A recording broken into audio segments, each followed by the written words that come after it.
124 প্রজাতির ফুলের মেলা বসেছে চট্টগ্রামের ডিসি পার্কে।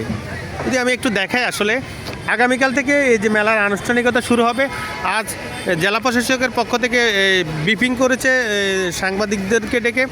যদি একটু দেখাই, আসলে পুরো ডিসি পার্ক একেবারে রাঙিয়েছে, আগে থেকে অনেকটা সুন্দর সাজিয়েছে পুরো ডিসি পার্কটি। আমরা যদি একটু দেখানোর চেষ্টা করছি, আসলে দিন দিন এই ডিসি পার্কের ভ্রমণ পিপাসুদের আসলে ভিড় জমে উঠছে। আমরা যদি একটু লক্ষ্য করছি, তবে এখানে অনেকগুলো রাইডস নতুন যোগ করেছেন। দর্শনার্থীরা সকাল থেকে একেবারে সন্ধ্যা রাত পর্যন্ত এখানে ভিড় করেন।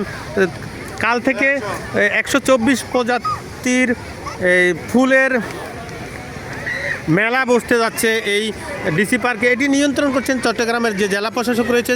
জেলা প্রশাসক আসলে নিয়ন্ত্রণ করছেন, পুরোপুরি তত্ত্বাবধানে রয়েছেন চট্টগ্রাম জেলা প্রশাসক। একটু বিনোদন কেন্দ্রের মধ্যে এখানে রয়েছে যে পানির পহরা রয়েছেন, নৌকা বাইচ রয়েছেন এবং বাচ্চাদের জন্য খেলার যে কিটস রয়েছেন অনেকগুলো। আমরা এই দর্শনার্থীরা আসলে প্রতিদিনই ভিড় করছেন, সকাল থেকে রাত অবধি ভিড় করছেন। ফুলের মেলা 124 প্রজাতির ফুল দিয়ে আসলে ফুলের মেলাটি সাজিয়েছেন তারা।